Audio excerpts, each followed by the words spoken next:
arrêter de vous marier sans avoir appris votre religion. Exactement, ce qu'on a dit tout à l'heure. Parce qu'après, c'est... Ou en tout cas, on cherchait ses sources. Oui. Enfin, je veux dire, à partir du moment où il me dit une vidéo TikTok, je sais au moins... vidéo TikTok, c'est une catastrophe. Oui, c'est vraiment... Je sais pas.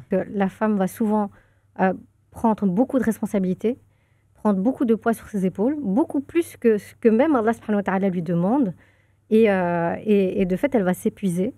Et elle va arriver à se dire, je dois prendre soin de moi au moment où son corps se met à hurler. Donc ça va se manifester soit sous forme d'inflammation, soit d'une maladie chronique qui va débuter, soit d'un surpoids aussi. Donc on va venir essayer de soigner, de traiter un symptôme, alors que quand on décortique ensemble en consultation, on voit que derrière, on a quoi? On a une femme qui est épuisée, qui dort pas la nuit, qui réfléchit tout le temps, qui gère 10 000 choses et qui veut traiter un symptôme. Mais non, il faut arrêter, il faut s'attarder sur les causes pour alléger le symptôme. C'est-à-dire qu'il se peut que ça n'allait absolument pas, mais à ce moment-là, une femme ne pouvait pas forcément divorcer. Il y a même des femmes, on voit, à l'époque, elles appelaient même pas leur mari par leur prénom, donc il y avait aussi une forme de peur. Enfin, il y avait rien qui pouvait les aider à sortir de ça. Maintenant, alhamdoulilah, quand on parle, beaucoup de personnes vont parler justement du féminisme.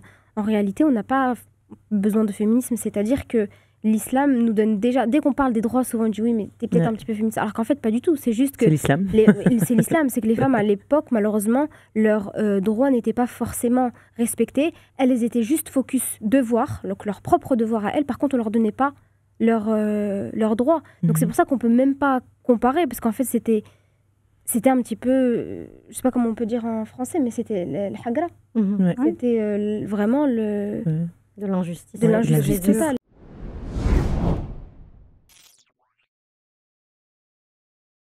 Bismillah ar-Rahman ar-Rahim, as-salatu was-salamu ala Muhammad alayhi salatu was-salam. Qu'Allah remplisse nos cœurs de son amour, de sa lumière et de sa miséricorde, et qu'il fasse de ce moment un bien pour nous tous. Je vais être d'abord dans la gratitude envers Allah subhanahu wa ta'ala de me permettre d'être parmi vous aujourd'hui avec mes invités. C'est un honneur de partager ce moment avec vous. Donc oui, c'est exceptionnel, en tout cas pour cette première. J'espère, je demande votre indulgence. Donc c'est un podcast qui est d'habitude animé par des hommes, avec des fois des invités en tant que femmes. Sauf que cette fois-ci, c'est animé par une femme, avec des femmes. Et je tiens à vous dire que la régie aussi, elle est, pour l'instant en tout cas, entièrement féminine. Donc c'est un honneur, une première, et on espère que ça va bien continuer pour nous toutes.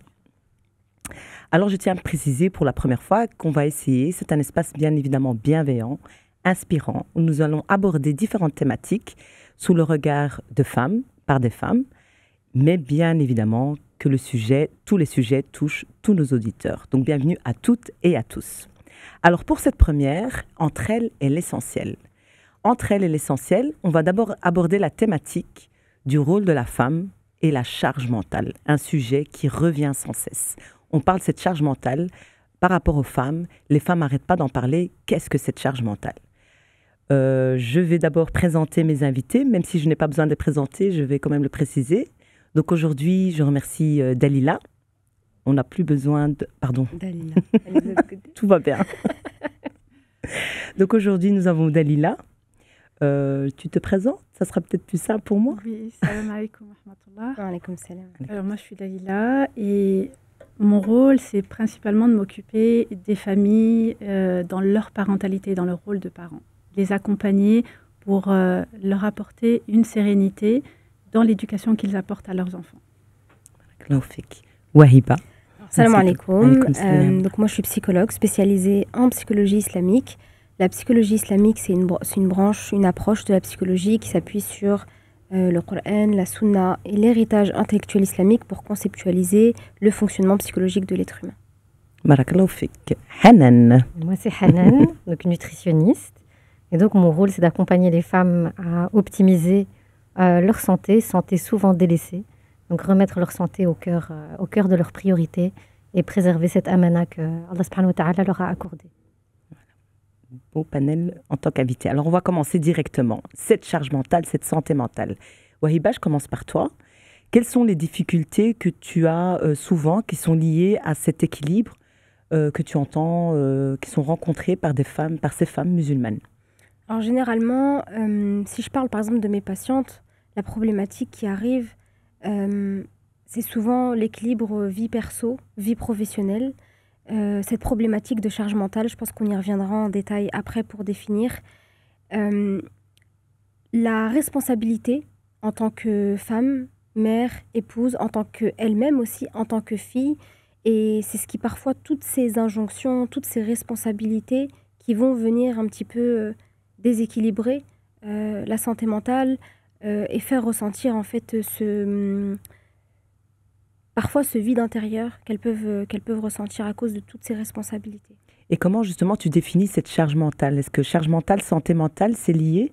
La charge mentale, c'est un poids invisible que la femme en fait elle porte sur ses épaules. La charge mentale, c'est quoi? Pour donner un exemple, c'est lorsque la femme elle s'occupe de ses enfants, elle s'occupe parfois même du dernier enfant qui est l'époux, et c'est lorsqu'elle doit tout gérer physiquement et mentalement. Donc mentalement, c'est lorsque elle a des tâches qui lui incombent. Donc par exemple, habiller les enfants le matin, les déposer à l'école et le mari doit les récupérer. Sauf qu'elle doit appeler le mari pour lui dire « récupère les enfants ». C'est ça la charge mentale. C'est de devoir en fait tout le temps penser pour tout le monde et être totalement en fait épuisée psychologiquement parlant. Et toi, Dalila, est-ce que ces difficultés qui concernent ces femmes, est-ce que tu as souvent un retour, j'imagine, avec l'éducation à la parentalité, de toutes ces femmes qui vivent cette charge mentale?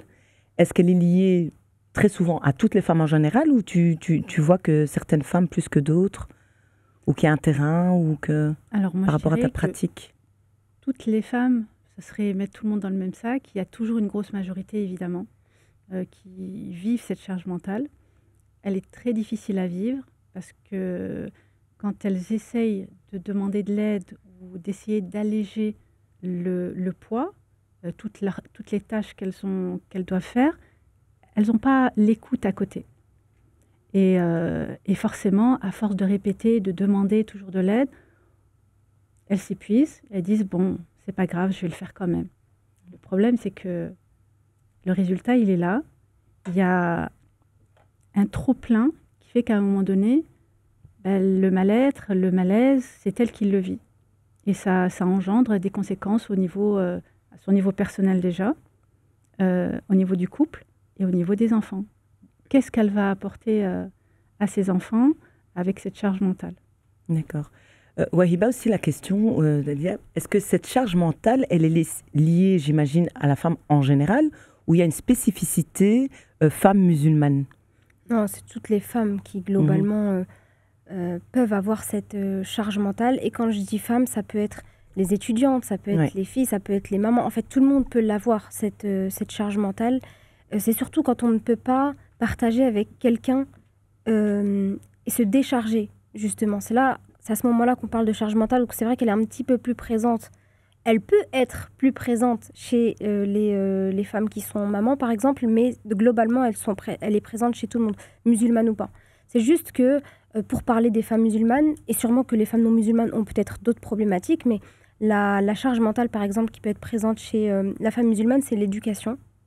Comment inculquer les valeurs islamiques, surtout dans notre époque, en fait, de devoir... je donne un exemple, une femme qui doit s'occuper, qui veut vraiment inculquer la spiritualité et les valeurs islamiques à ses enfants, et qui est la seule à checker les téléphones de ses enfants, à voir ce qu'ils consomment, ce qu'ils regardent, est-ce qu'ils ont fait la prière ou non, et que le papa, il n'est pas très présent. Là, il y a une charge mentale qui lui incombe. Spirituelle. Mais d'autres femmes aussi non musulmanes doivent avoir une charge mentale, mais sur d'autres sujets, sûrement. Dalila, en quoi la foi, justement, pourrait-elle une ressource pour alléger cette charge mentale? Parce que c'est vrai qu'on a le même constat, mais on se dit, nous, on a la foi, donc est-ce que la foi... Alors, le piège dans lequel il ne faut pas tomber, c'est de se dire, j'ai besoin d'aide. Donc, on va dire à ces femmes-là, il faut trouver refuge dans la prière. Mais la prière, si on ne lui donne pas du sens, et que la prière, c'est juste une gestuelle dans laquelle, quand je suis en soujoud, je demande à Allah de me soulager, et qu'à côté, je ne vois pas de résultat, et je me dis, mais il n'y a pas de résultat. Quand on leur demande, faites des invocations, faites du dhikr, elles ne voient pas de résultat tout de suite. Alors que c'est la compréhension de ces pratiques-là qui n'est pas présente. Alors que le dhikr, les invocations, la salat vont être un moyen aussi de renforcer sa motivation, de trouver un apaisement, de trouver la force de continuer dans la journée. Et on pourrait rebondir sur est-ce que la foi suffit? La foi. Grande question. Une très grande question. Ben oui. La fameuse. La fameuse question. Est-ce qu'on l'a dit, on l'a dit pas? Ouais, on ose ou on n'ose pas. On ose ou on n'ose pas. Ouais. La foi, c'est le pilier, c'est l'ancrage. Maintenant, la foi toute seule, elle ne suffit pas. Il faut l'action derrière. D'ailleurs, Allah subhanahu wa ta'ala, quand il parle aux croyants, quand il dit « faites la prière et accomplissez la zakat », c'est-à-dire que ça doit toujours être accompagné d'une action. Donc oui, j'ai la foi, oui, j'ai ma pratique, mais qu'est-ce que je fais derrière pour que ça se concrétise? C'est ça. C'est-à-dire que ça ne vient pas comme ça, je fais des invocations et ça tombe. Non, il y a de l'action derrière. Hanan, au niveau, ça te parle quand on parle de charge mentale, au niveau témoignage, au niveau... Alors effectivement, de par ma pratique, rencontrer des femmes qui sont débordées de par une charge mentale qui est hyper intense, c'est hyper fréquent. Et je rejoins un petit peu ce que disaient mes collègues, c'est que la femme va souvent prendre beaucoup de responsabilités, prendre beaucoup de poids sur ses épaules, beaucoup plus que ce que même Allah subhanahu wa ta'ala lui demande. Et de fait, elle va s'épuiser. Et elle va arriver à se dire « je dois prendre soin de moi » au moment où son corps se met à hurler. Donc ça va se manifester soit sous forme d'inflammation, soit d'une maladie chronique qui va débuter, soit d'un surpoids aussi. Donc on va venir essayer de soigner, de traiter un symptôme, alors que quand on décortique ensemble en consultation, on voit que derrière, on a quoi? On a une femme qui est épuisée, qui dort pas la nuit, qui réfléchit tout le temps, qui gère 10 000 choses et qui veut traiter un symptôme. Mais non, il faut arrêter, il faut s'attarder sur les causes pour alléger le symptôme. Oui, entre la pression, en fait, on est vraiment tout le temps entre la pression. Qu'est-ce que Dieu me dit? Qu'est-ce que la société me dit? On est vraiment entre deux feux. Donc, il y a non seulement l'aspect sociétal, toutes les injonctions de la société, et qui nous poussent, il faut dire ce qui est, à fonctionner comme des hommes, alors que nous ne sommes pas des hommes, que nous avons vraiment des caractéristiques qui sont propres à nous. On a un cycle féminin, les hommes n'en ont pas, et donc ils nous poussent justement à avoir des moments de repos, des moments d'introspection. Si même Allah subhanahu wa ta'ala nous dispense de jeûne et de prière à certaines périodes, on peut bien se dispenser de certaines tâches quotidiennes aussi. Oui, hyper intéressant. Alors, on parle justement de cette pression de la société. Et alors, tout de suite, moi, j'ai envie de vous parler du rapport, justement, on a parlé de cette charge mentale, mais du rapport aussi, justement, du corps de la femme entre l'image et la spiritualité. Donc, c'est vraiment quelque chose qui aussi revient sans cesse pour la femme musulmane. Et c'est aussi un sentiment, une pression qu'on a. Hanan, comment tu peux définir cette image, nous en tant que femmes musulmanes, l'image corporelle et la spiritualité, le lien? Comment déjà nous, l'islam, pourrait nous parler de cette image corporelle, du rapport à notre corps et puis de l'image de ce corps aussi? Alors, il y a déjà cette notion de base et qui, je pense, est communément acquise désormais, cette notion de amana. Donc, ce corps est un précieux dépôt qu'Allah subhanahu wa ta'ala me prête pour ma vie terrestre. C'est juste une enveloppe que je dois remettre entre guillemets, Yawm al-Qiyamah, et rendre des comptes au sujet de cette enveloppe. C'est par ailleurs le premier bienfait sur lequel on sera questionné Yawm al-Qiyamah. Ne t'ai-je pas abreuvé d'une eau saine et accordé un corps sain? C'est vraiment le premier bienfait sur lequel on sera questionné. Bien avant les enfants, bien avant le fait d'avoir un époux, bien avant le fait d'avoir disposé de biens matériels et autres. Donc, c'est vraiment la première chose. Ouais, et ça, on oublie. C'est vrai qu'on a tendance à se dire « Ah non, on va être jugé sur le fait du foyer, comment j'ai éduqué mes enfants. » C'est un stress permanent, mais c'est vrai que rien que tu nous rappelles ça, moi, ça me parle. Je dis « Ah, ouais. » Donc, en premier, c'est quand même le corps. Il y a un corps qui fonctionne bien. C'est un corps qui me permet d'adorer Allah subhanahu wa ta'ala correctement aussi. Et ça, on a tendance à morceler les choses, en fait, alors qu'on est vraiment un tout. Et il y avait autre chose aussi qui m'interpellait dans la question d'image corporelle et de société, c'est le fait qu'on vit dans une société qui nous pousse à avoir un corps parfait, dénué de défauts, etc. Alors que, justement, à travers la spiritualité musulmane, on nous rappelle que ce corps, il est éphémère. C'est juste une enveloppe terrestre. Ce corps ne sera parfait que quand? Que lorsque nous serons fil Jannah, Inch'Allah. Que lorsqu'on sera au paradis, Inch'Allah. Donc aussi se rappeler, je pense que notre corps, chaque jour que Dieu fait, c'est un rappel de notre caractère éphémère. Ce corps, il va se défaire petit à petit, il va commencer à se rider, il va commencer à s'abîmer tout doucement. Et donc, on doit être aussi dans cette acceptation du fait que cette vie n'est qu'éphémère. Et c'est vrai que, bon, je ne sais pas si vous serez d'accord avec moi ou pas, mais moi, il y a un aspect aussi important par rapport à l'image corporelle. Et je trouve que quelque chose qui nous libère des injections, quel lapsus révélateur. Attention, nous ne prenons pas les injections, je tiens à le préciser. Quelque chose qui nous libère des injonctions sociétales, pour moi, c'est le hijab, sincèrement.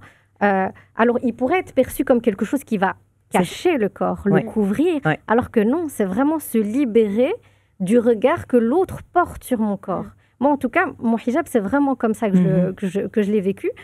Pour être petite de taille et pour avoir subi dans l'adolescence, on sait bien comment sont les adolescents, ils ne sont pas très sympathiques. Donc, pour avoir subi quand même des petites moqueries, donc au moment où j'ai porté mon hijab, je me suis totalement libérée de ça. Mon corps, il m'appartient qu'à moi. Il me plaît qu'à moi. Et ce que vous pensez, en fait, vous n'avez même pas votre mot à dire concernant mon corps. Donc, au-delà d'être juste quelque chose qui va envelopper, c'est bien au-delà, c'est quelque chose qui va me libérer. Et ça, c'est super important de le rappeler. Et ça, je suis totalement d'accord avec toi, Hanem, parce que c'est vraiment quelque chose que je partage et que je ressens, c'est que le voile, c'est vraiment quelque chose qui nous permet de nous détacher de notre plastique, de l'extérieur. C'est-à-dire que lorsque tu veux sortir, par exemple, alors bon, ça ne veut pas dire qu'il ne faut pas être apprêté, pas du tout, mais tu n'es plus concentré sur ça, c'est pas ta priorité. À la maison, oui, il n'y a pas de problème, mais c'est pas ce qui te définit. C'est-à-dire que c'est plus ta priorité numéro 1. C'est ça. Et que l'estime que tu as de toi-même, elle ne passe pas forcément par ce que tu dégages extérieurement parlant ou vraiment la beauté physique. Elle se construit finalement autrement, l'estime de soi et la confiance. Et tu me fais penser à l'invocation qu'on peut citer devant le miroir, où on demande à Allah subhanahu wa ta'ala de parfaire notre comportement de la même manière qu'il a parfait notre création. Donc c'est un rappel aussi entre ce juste milieu entre l'apparent et l'intérieur, en fait. Donc pour éviter de tomber dans l'orgueil et dans l'amour de soi excessif, moi je fais beaucoup le parallèle entre cette invocation et l'époque dans laquelle on vit, où on nous pousse à se regarder dans le miroir et citer des affirmations positives tout le matin, renforcer sa confiance en soi, etc. Devant son miroir. Mais quoi de plus beau que cette invocation, en fait. Et nos invocations sont un véritable mode opératoire. Donc là, je ne vais pas tomber dans l'orgueil, je ne vais pas tomber dans l'amour de moi qui est exagéré. Non, je vais demander à Allah de parfaire mon caractère, mon comportement, comme il m'a créé de la plus belle des manières. Mais là, je vois quand même une certaine maturité lorsque vous parlez, quand vous dites... oui, ça me libère, j'entends, mais il y a aussi la pression sociétale. Parce qu'il y a, effectivement, je peux me dire, mon hijab, il me libère, mais il y a aussi toute cette pression extérieure. Et en tant que maman, ou en tant que femme, comment je peux transmettre une image qui serait positive, saine à nos jeunes filles pour qu'elles aient directement cette force? Parce que là, en 2025, on va dire que c'est compliqué. Parce que quand j'entends Wahiba et Hanan, je me dis, ok, mais c'est vrai que tous les jours... c'est pas spécialement le discours, on se dit, oui, je porte le hijab, mais j'ai quand même envie d'être bien, comment je fais, il y a quand même l'image de l'autre, il y a tous ces outils, mais comment tu peux, toi, nous donner des outils, Dalila, qui pourraient transmettre à nos jeunes filles qui le portent encore ou pas encore, mais comment, dès le départ, on peut leur transmettre cette force-là? Déjà, il y a énormément de jeunes filles qui ont 14 ans, 15 ans, 16 ans, qui veulent le porter, et on pose toujours la question, je veux le porter, mais j'ai peur de ne pas pouvoir le garder. Et cette peur-là, elle vient justement du regard de l'autre. Je suis jolie, je veux plaire, et j'ai peur que si je porte mon voile, je ne plaise plus et que je n'attire plus. Et quel travail a été fait à la maison sur ça, et ça c'est important. Comment est-ce que je peux accompagner ma fille alors que ces jeunes filles, il y en a beaucoup qui disent « ma mère ne veut pas que je le porte, mes parents ne veulent pas ». Parce qu'ils ont peur que je gâche ma vie, que je ne trouve jamais de travail, on m'empêche de faire des études. Et on revient toujours à, c'est quoi le tawakkul? Quelle est ma relation à Allah? Qu'est-ce que je transmets à travers mon refus que ma fille porte le voile? Qu'est-ce que je lui transmets à ce moment-là? Et dans ce désir de vouloir le porter, bien sûr, elles sont jeunes. Donc, elles sont à la recherche, en quête de quelque chose. Le voile, ça va être un symbole pour elles pour se retrouver. Et c'est vrai qu'il y a une fragilité. Et si elles ne sont pas accompagnées, cette fragilité va les pousser à l'enlever à un moment donné. Et ça, d'ailleurs, on le voit maintenant, on le voit de plus en plus. Pour, peu importe la raison. Peu importe la raison, elle l'enlève. Et il y en a même qui disent « je me suis libérée ». Oui, c'est ça, c'est pour ça que le discours, tu vois, libéré, mais en même temps, c'est un double discours parce que tu entends aussi justement « je veux me libérer », le contraire. Et on en entend de plus en plus. Porter le voile, tu nous montres que c'est à la base. Souvent, sur le fait de porter le voile, il faut que j'arrête de faire des péchés, il faut que j'arrête, il faut que je sois bien parfaite. Une espèce de perfection. Voilà, alors que sauf que non, c'est pas ça. C'est ce qui nous aide à atteindre. C'est ce qui nous aide, Sauf que, voilà, porter le voile, c'est le début de ton cheminement. Donc, tu réponds à l'appel d'Allah, et à partir de là, tu fais les efforts pour en savoir plus. Et tu as le droit, de le porter et de continuer. Enfin, bien sûr. Tu as le droit, ça veut pas dire que ceux qui disent que voilà, je ferai plus d'erreurs, c'est faux, c'est un mensonge. Et puis cette pression aussi de modèle qu'on se dit, mais même en tant que femme, on l'a pas que jeune fille, de se dire, mais voilà, je porte le hijab, donc je n'ai pas droit à l'erreur. Subhanallah. Et c'est ce qui fait. Il n'y a pas de j'ai pas le droit à l'erreur, parce que l'erreur, elle est inscrite dans notre ADN. C'est un discours que les femmes, elles peuvent vraiment ressentir. Genre, elles ont cette pression de faut absolument pas que je fasse d'erreur parce que j'ai un étendard. Sauf que c'est ça. Ah oui, ça, très souvent, on l'entend. Alors qu'en fait, comment est-ce que tu portes le voile et que tu rigoles tu rigoles comme ça dans la rue, on te voit, tu te rends compte l'image que tu donnes de l'islam. Là, mais c'est des jugements qui tuent. Tranchants. Voilà. Et qui fait qu'on perd beaucoup de sœurs. Ça donne pas envie. C'est-à-dire que quand on passe par le jugement constamment, voilà, t'as pas bien mis ton voile, regarde, on voit ton cou, on voit ci, on voit ça. À force d'être accablé de cette manière, tu te dis, pourquoi je vais le garder ? Je l'enlève. De toute façon, je suis pas digne de le porter. Et c'est ce que reçoivent la plupart des jeunes filles qui l'enlèvent. Aussi. Donc là, on va me dire, oui, mais là, t'encourages pas à porter le voile. C'est pas du tout notre objectif. C'est pas à moi d'encourager à porter le voile. À partir du moment où la jeune fille, elle veut porter le voile, ou la femme, elle veut porter le voile, j'ai pas à porter de jugement sur elle, qu'elle le porte, qu'elle ne porte pas. C'est pas à moi de le faire. Elle a un créateur qui la jugera, point, c'est tout.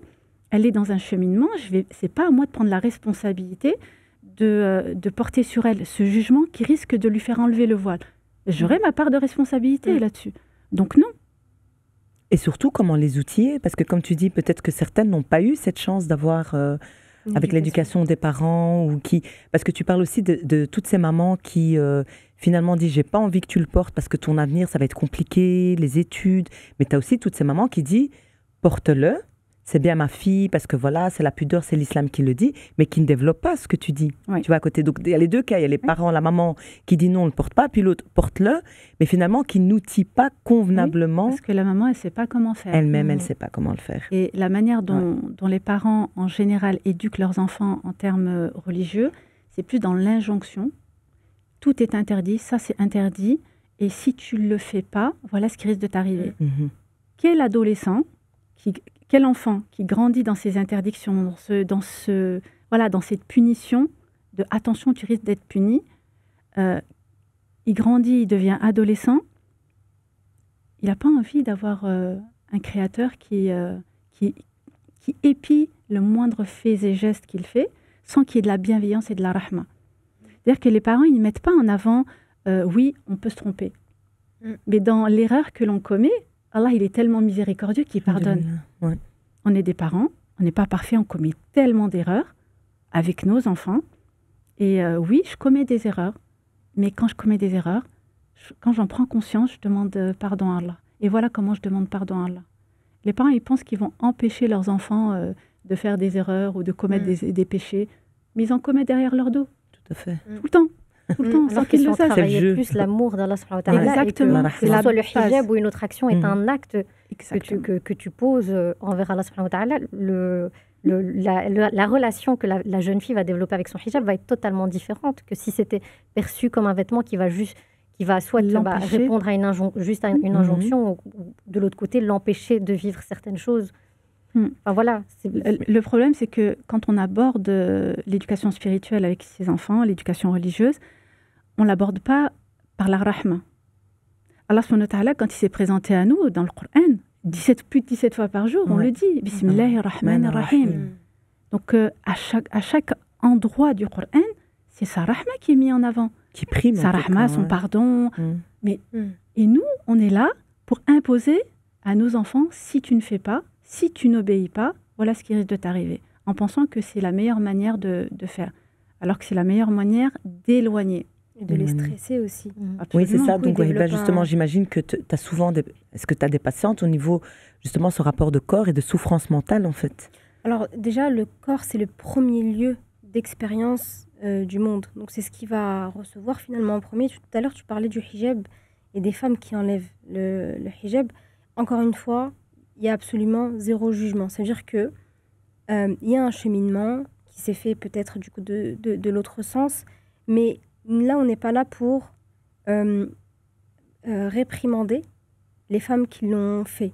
Et je pense aussi, ce que tu disais tout à l'heure, il y a beaucoup de personnes qui ont une part de responsabilité, et ça notamment sur les réseaux. Lorsqu'une femme, on va voir une partie, par exemple, de sa aura, en fait, elle le sait. C'est-à-dire que si elle dévoile son cou, elle sait qu'elle dévoile son cou. Elle est au courant. À part si, par exemple, vraiment, vous voyez qu'elle a l'habitude et qu'on voit une partie de, je sais pas, de son cou, là, vous lui faites la réflexion, ok. Et en fait, petit à petit, donc il faut savoir que Shaitan, il s'immisce dans les failles. Donc en fait, au fur et à mesure, tout le temps, des gens qui disent « Écoute, on voit ta aura, non, tu respectes pas, autant l'enlever », la femme finit par, en fait, l'enlever, le voile, tout simplement. Et pardon, je te coupe. Et on revient à l'intention, en fait, quand ce commentaire va être posé sous une vidéo ou autre, c'est quoi ton intention derrière? Est-ce que c'est juste nourrir ton orgueil et rappeler à quel point, toi, ton hijab est parfait et celui de ta détractrice est imparfait? Ou bien est-ce que tu es vraiment sincère dans ce que tu dis et que tu as juste envie que ta sœur s'élève avec toi? Et là, on n'a pas l'impression que c'est un acte d'amour qui est posé à travers ce conseil, qui est donné ou ce commentaire. Plutôt. Généralement, si c'est vraiment bienveillant, ça va être dit en privé. Déjà, c'est la première. Je pense que là, on est toutes d'accord que... Ouais. C'est pour ça qu'en tant que femme, il y a aussi cette pression, cette charge, parce que les gens vont focus sur certaines choses. Donc, le voile, c'est une obligation, ça, il n'y a absolument aucun doute dessus. Mais beaucoup de personnes vont focus que sur ça. Donc, c'est-à-dire qu'il y a une femme qui parle de religion, de spiritualité et qui ne porte pas le voile ou qui ne respecte peut-être pas les conditions, va totalement être discréditée. Elle, on ne l'écoute pas. On l'écoute pas. On l'infantilise aussi. Alors qu'il peut y avoir un homme qui est au même niveau qu'elle. Ouais. Avec un autre péché. On en discutait là tout à l'heure. Peut-être qu'on ne va peut-être pas voir, du coup. Subhanallah, le mensonge est un grand péché. Et je ne vois pas des boycotts de dire je n'écoute pas telle personne parce que et c'est toujours quelque chose qui me... Et l'homme, évidemment, on ne va pas le voir. Encore une fois, c'est parce que c'est physique. C'est parce que c'est l'apparence. C'est visible. C'est pour ça que beaucoup de personnes se permettent en fait de poser un jugement plus facilement sur le voile. Et ça aide absolument pas quand une femme, elle enlève son voile. Et puis on revient aussi au rapport à la beauté, au rapport au corps. C'est que beaucoup de personnes aussi peuvent dire « Ah, mais je te trouve moins belle avec le voile. Même si c'est qu'une fois, c'est assez. Et ça, je l'ai déjà vu avec certaines patientes. C'est assez pour que ça commence à mûrir dans la tête et de se dire « Ah, c'est vrai, je suis peut-être plus... » Mais en fait, c'est un petit peu aussi l'objectif du voile. C'est-à-dire que normalement... T'es censée être quand même... Voilà, les femmes, elles sont un petit peu plus jolies avec la chevelure, etc. Donc, c'est un petit peu plus... C'est logique. Mais en fait, c'est quelque chose qui va venir fragiliser cette estime d'elle-même, finalement, et qui la pousse à enlever le voile ou qui la pousse à s'enjoliver pour justement se sentir plus belle. Parce qu'on lui a dit, t'es moins belle par exemple avec le voile. Et cette notion d'estime, c'est vraiment quelque chose aussi qui est très présent. Encore une fois, je fais pas de généralité, mon petit échantillon de patientes, mais c'est une problématique que je vois plus chez mes patientes que chez mes patients. La problématique d'estime de soi. Parce que ces femmes, justement, elles sont vraiment tout le temps pointées du doigt. C'est vrai que c'est pas pour se victimiser en tant que femme. Oui, c'est ça. Oui, on va dire, du coup, premier podcast féminin, on vous a mis le package, là. Charge mentale, on sous-victime, on en profite. On peut en profiter, c'est la première. Pour poser les bases. C'est vrai que cette notion d'estime... déjà, c'est vrai que je parle souvent d'estime de soi, mais juste pour la définition. L'estime de soi, c'est la valeur qu'on se donne en tant qu'être humain, en se sentant ni inférieur ni supérieur à quiconque. Et c'est aussi honorer l'honneur que nous a fait Allah subhanahu wa ta'ala en nous créant être humain. Quand il nous dit on revient à Adam, c'est ça, la fameuse MNA, il nous dit certes, nous vous avons honoré. Nous avons honoré les enfants d'Adam. Et ça, c'est quelque chose qui est avoir en tête, et c'est un des versets que j'utilise quand je parle avec certains patients qui ont vraiment une estime d'eux presque inexistante, j'allais dire basse, mais presque inexistante, c'est que Allah subhanahu wa ta'ala, il t'a honoré, il t'a donné une valeur. Et donc, qui es-tu, toi, pour te dire « Ah non, finalement, moi, j'estime que je n'ai pas de valeur. Et c'est comme ça qu'il commence un petit peu à développer cet amour-propre, en fait. Et l'estime de soi, c'est vraiment, peu importe mes échecs, mes réussites, mon statut social, toutes ces choses-là au niveau de la société, peu importe tous ces éléments-là, je suis toujours quelqu'un de digne et d'honorable. La fameuse karama, qui est extrêmement importante. Toi aussi, j'imagine, au niveau sur le corps et la souffrance. Tu as souvent aussi des patientes, tu nous as expliqué un petit peu au niveau de... Mais comme je le disais tout à l'heure, c'est qu'elles vont venir avec une souffrance qui est physique et qui est un symptôme souvent d'une souffrance émotionnelle qui est beaucoup plus intense. Somatisation, ouais. 80% des patientes que j'ai pu rencontrer en 15 ans de consultation, j'ai dû les référer à une psychologue. Quand même 80%. Non, ce sont mes chiffres à moi, on va mais dire. c'est ça, mais bon, vous avez un échantillon. À la grosse louche. Non, mais je veux dire, ça tu veux dire que c'est plus de la moitié. Il y a une majorité... Mais déjà, je pense que dans le cas de ma profession, dès qu'on touche à l'alimentation de la personne, on touche à son intimité, à son foyer, à sa vie, à sa vie de façon générale, à son enfance aussi beaucoup, et à comment la femme a été éduquée depuis petite. Et des fois, quand tu abordes l'estime de soi, mais moi, une des phrases qui me marque le plus à travers les patientes que j'ai pu rencontrer, c'est j'ai l'impression d'être une poubelle. Ah oui. Dans la relation à la nourriture. Une poubelle, c'est-à-dire? C'est-à-dire que tout ce qui passe, c'est bon. Les restes d'assiettes des enfants, ne fût-ce que les questions qu'on peut poser en consultation, c'est où est-ce que tu manges? Des fois, c'est dans la voiture, debout dans la cuisine. Quand les enfants ont fini. Directement à même la casserole. Ah oui. Parce que je prends même pas... Et c'est révélateur de l'estime qu'on s'accorde à soi-même. Ouais. Parce que tes enfants, ton mari mange dans une belle assiette, t'as dressé la table, et toi, tu vas racler les fonds de casserole dans la cuisine. Ouais. Pourquoi? Tu mérites pas, toi aussi, de te poser avec ta famille, de partager ce moment de convivialité avec eux? Et elle le traduit comment? Ça, c'est quand la femme, elle mange. Oui, il y a des fois où elle ne mange pas aussi. Il y a des femmes qui, quand elles sont justement dans cette problématique-là, elles ne mangent pas. Clairement, bien sûr. Elles vont servir tout le monde, elles vont courir à droite à gauche, mais elle, le repas, elle va le sauter. C'était le repas, elle va peut-être prendre un petit truc à grignoter, comme ci, comme ça. Et oui, voilà. Ou même des grignotages intempestifs toute la journée, mais jamais de moment où elle va se poser avec elle-même et manger. Voilà. C'est pour ça que même des fois, quand la relation à l'alimentation, elle est totalement toxique, moi qui invite souvent à manger en famille, etc., mais il y a même des moments où je vais dire, écoute, mange toute seule, c'est mieux. Mange toute seule, comme ça elle n'a pas de pression avec toi-même. Ouais. Tu éteins ton téléphone, tu éteins ta télé, et tu es toi avec ton assiette. Et retravaille ton rapport à l'alimentation. Fais-toi des belles assiettes. Ton corps mérite d'être préservé, d'être soigné. Mais c'est affolant parce que j'imagine la scène et je me dis, mais à quel moment le mari est en train de manger avec les enfants et il voit sa femme ne pas manger et manger à la casserole. Il y a aussi... Après, il y en a qui sont dépités. Hein. Ouais. je me pose la question. Personne ne l'appelle, quoi. Je veux dire, c'est un système familial... ou peut-être que l'homme lui-même a grandi, que c'est pas dérangeant, ou c'est nous en tant que femmes, on fait finalement... Il y a les deux cas de figure. Il y a où c'est normal, l'épouse va servir, et elle mangera après parce qu'elle a plein de tâches à côté, ou elle se met tellement la pression qu'elle se dit oui, après je vais manger. Ça n'a rien à voir avec le mari. Voilà. Donc elle dit je dois finir, je dois faire, je dois m'avancer parce que... Parce que si je m'assieds, c'est foutu. Je ne vais pas pouvoir continuer. Redémarrer. Ça nous parle, je pense. Ça me parle énormément. Et tu as aussi le mari... si je m'assois, c'est... Tu as aussi le mari, les maris qui sont égoïstes. C'est-à-dire que tant que lui, il mange, il ne va pas se préoccuper de ce qui l'entoure. Donc ça ne lui viendrait même pas à la tête. Ça lui viendrait même pas en tête de se dire est-ce qu'elle a mangé ou est-ce qu'elle n'a pas mangé. Ça, et des fois même conscientiser le mal-être physique de la femme, des fois c'est vraiment quand il y a des signes qui sont gravissimes. Après j'ai pas les chiffres, mais j'ai eu des discussions avec par exemple des personnes qui travaillent à la Ligue de la lutte contre le cancer, ici la Ligue belge, et où on se questionne pourquoi est-ce qu'il y a autant de personnes qui sont issues de la diversité qui souffrent d'un cancer. Subhanallah. Ah oui, ça a été chiffré. Il y a un rapport avec... je ne savais pas ça.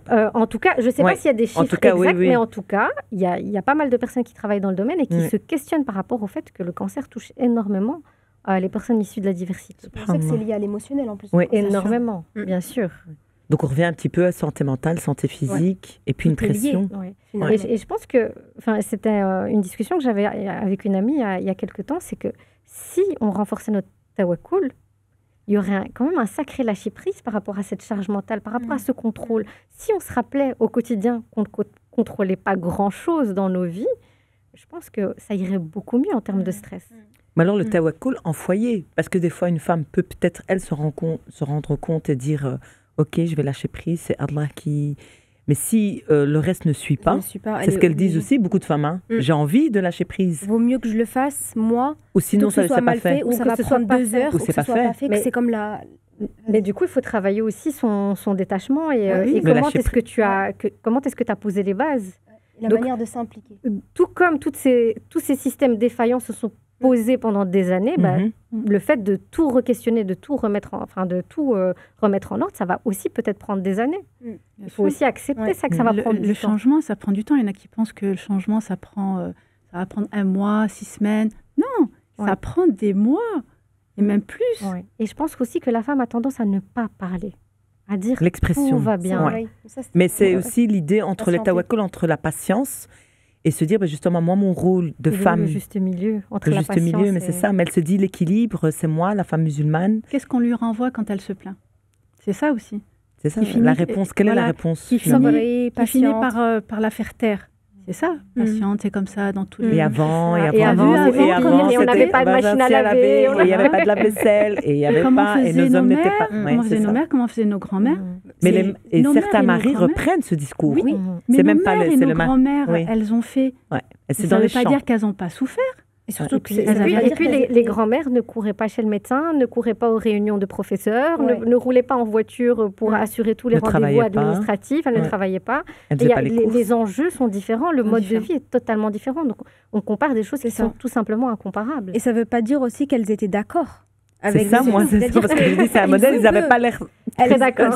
Voilà, c'est-à-dire qu'il se peut que ça n'allait absolument pas, mais à ce moment-là, une femme ne pouvait pas forcément divorcer. Il y a même des femmes, on voit, à l'époque, elles appelaient même pas leur mari par leur prénom, donc il y avait aussi une forme de peur. Enfin, il y avait rien qui pouvait les aider à sortir de ça. Maintenant, alhamdoulilah, quand on parle, beaucoup de personnes vont parler justement du féminisme. En réalité, on n'a pas besoin de féminisme, c'est-à-dire que l'islam nous donne déjà, dès qu'on parle des droits, souvent on dit oui mais t'es peut-être un petit peu féministe, alors qu'en fait pas du tout, c'est juste que c'est l'islam, c'est l'islam, c'est que les femmes à l'époque malheureusement leurs droits n'étaient pas forcément respectés, elles étaient juste focus devoirs, donc leurs propres devoirs à elles, par contre on leur donnait pas leurs droits, donc c'est pour ça qu'on peut même pas comparer, parce qu'en fait c'était un petit peu, je sais pas comment on peut dire en français, mais c'était le hagra, c'était vraiment de l'injustice. De l'injustice totale. Et puis je dirais que même leur état de santé, quand je vois spécialement les grands-mères et les mamans, je dis c'est pas un exemple parce que quand tu les vois, quand tu me dis dans les consultations et tout, diabète, tension, cholestérol. Parfois même au faciès. Oui, tu vois qu'elle est totalement délaissée alors que l'homme de son côté continue à prendre soin de lui, etc. C'est pas spécialement un modèle. C'est ces femmes d'un certain âge. Donc par rapport à ça, tu voulais dire, Dalila? Oui, quand on parle de féminisme, il faut juste, aujourd'hui en 2025, quand on voit l'état, la considération qu'on a de la femme, aujourd'hui, c'est catastrophique.